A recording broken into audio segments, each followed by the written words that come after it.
Il y a trois sortes de personnes qui parlent en public. Trois sortes de personnes. Trois orateurs, trois grands orateurs. Le premier que j'appellerai le journaliste. Que fait le journaliste?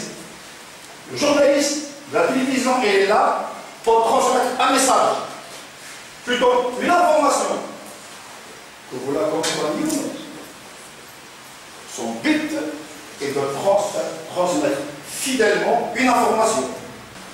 Et puis vous avez l'autre grand orateur qui est le professeur. Vous en avez beaucoup de professeurs ici. Et puis le dernier orateur qui est l'animateur. L'animateur, comme on voit dans la télévision et comme on voit dans les grandes surfaces. Alors, dans ce cas, c'est quoi un bon orateur de la prise de parole? C'est simple, c'est les trois à la fois. Vous devez être les trois à la fois.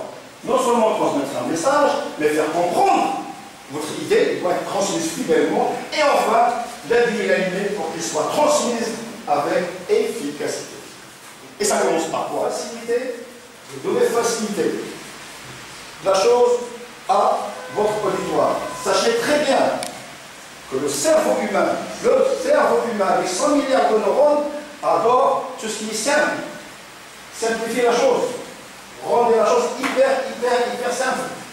Si vous voulez parler un français compliqué, et si vous voulez impressionner les gens, qu'on vous parle un public que vous ne connaissez pas, sachez que vous n'impressionnez que vous-même. Ça n'impressionne personne.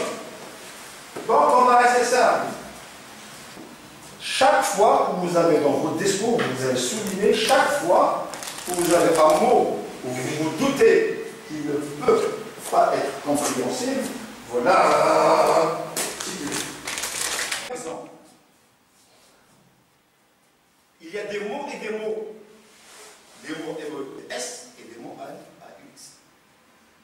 Là, il peut être confondu les deux.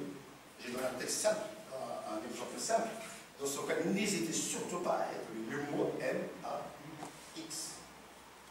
On va l'épeler pour qu'on soit sûr que le mot ne va pas être confondu avec l'autre. Voilà, l'articulation. Je laisse autre chose encore, digérer ce que je viens de dire, assimiler ce que je viens de dire. Aller trop vite, le cerveau humain n'est pas ça. Chacun, vous devez donner à chacun un regard. Que chacun puisse sentir qu'il est regardé, qu'il est estimé.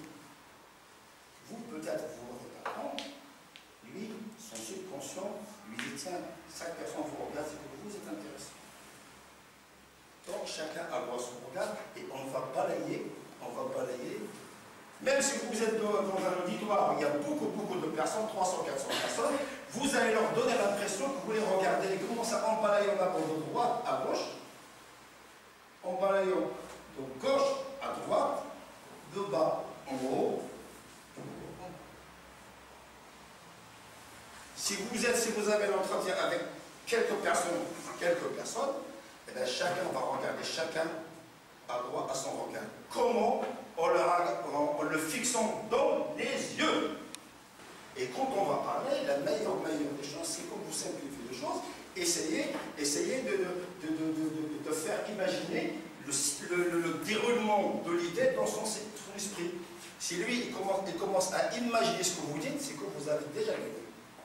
Donc on va le pousser à imaginer les choses. Ça, c'est votre parenthèse. Le geste, ça appuie beaucoup plus votre idée. C'est pas l'idée elle-même, c'est le geste. C'est juste qu'il faut qu'il transmette d'une manière fidèle et d'une manière donc percutante votre idée. Donc, on va joindre on va joindre les gestes à nos paroles. C'est-à-dire que chaque fois que vous trouvez un mot, ou chaque fois que vous estimez qu'un mot est très important dans votre discours, vous allez lui attribuer un geste. Attribuer un geste à chaque mot.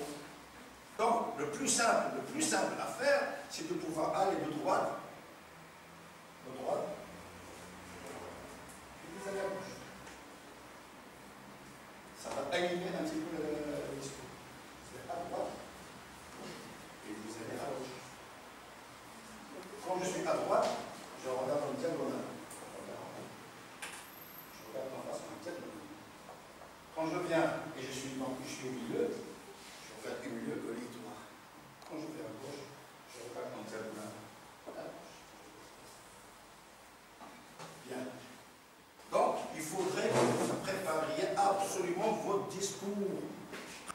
Parce que on n'a jamais une deuxième fois pour faire une bonne première impression. Ne partez pas sans avoir préparé votre discours. La préparation est primordiale. Correctement préparer et préparer. Une fois qu'on a préparé, maintenant il faut présenter. Il faut présenter. Et en le présentant, on ne va pas l'apprendre par cœur. Surtout pas. Alors, doit-on improviser? Surtout pas. Ah, surtout pas, on n'improvise pas. Vous improvisez, ça jouera contre vous. Pourquoi? En improvisant, on peut passer d'un point à l'autre sans qu'il y ait une transition entre les deux.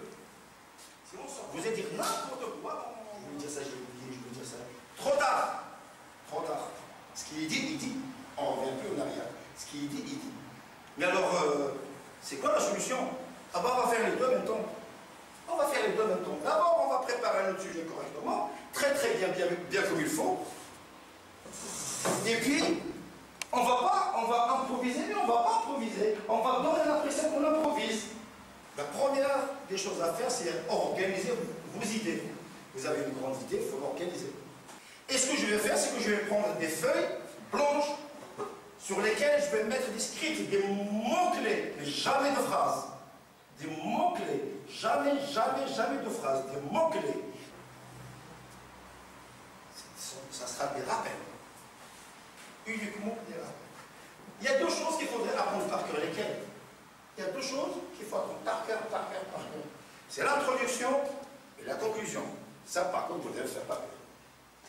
Vous devez prendre le temps nécessaire à la maison, de rédiger une bonne introduction et une bonne conclusion.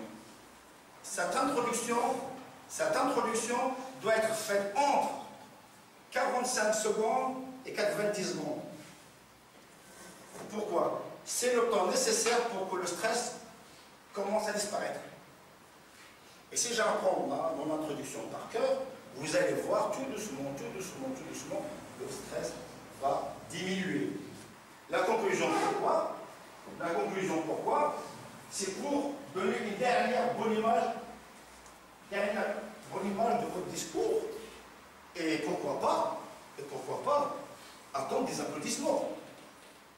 Mais il y a une préparation que vous allez faire chez vous, mais il y a une autre préparation qu'il faut faire. C'est ce que j'appelle une préparation psychologique. Tout ce que je dis comme point, c'est un ensemble. Mais bout à bout, chaque point, ça vous donne les techniques efficaces pour réussir. Une technique vous êtes avant de vous présenter, vos discours. Essayez de le visualiser de manière positive à la maison.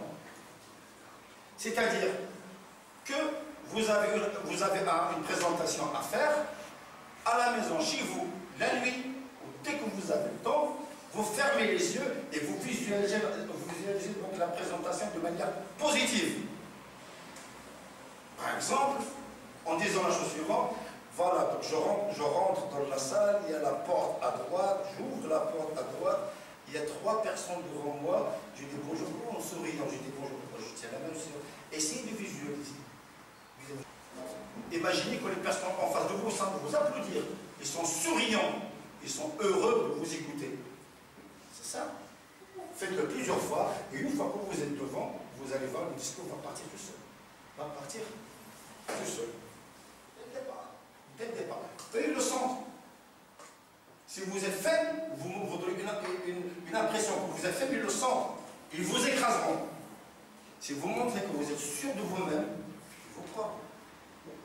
C'est aussi simple que ça. C'est aussi simple que ça. On rentre, on va les regarder. On rentre en les regardant, les yeux dans les yeux. Jamais les yeux baissés. Je rentre chez eux, donc une bonne posture debout. Et quand je rentre chez eux, je regarde les yeux dans les yeux. Et chacun a un regard en face et un salut franc. Une des postures les plus importantes quand vous rentrez, ne rentrez pas la tête baissée, toujours le menton plus haut. Ne regardez pas le ciel. Ne faites pas ça. Voilà. Vous faites un discours. Il y a toujours des personnes dans la salle, mais ça c'est automatique. C'est quasi automatique. C'est quasi automatique dans le discours. Dans la salle, il y a toujours quelqu'un qui est gentil. Toujours quelqu'un qui est gentil. Ça c'est démontré. Et cette personne qui est gentille, on l'aperçoit rapidement. Comment? C'est elle qui fait toujours et qui sourit. Ça sera notre appui anti-stress. Ce sera l'appui anti-stress pour quoi? Je vais regarder cette personne et je m'adresse à elle. Le fait qu'elle me dise ça, qu'il me fasse un sourire, c'est reparti de vous.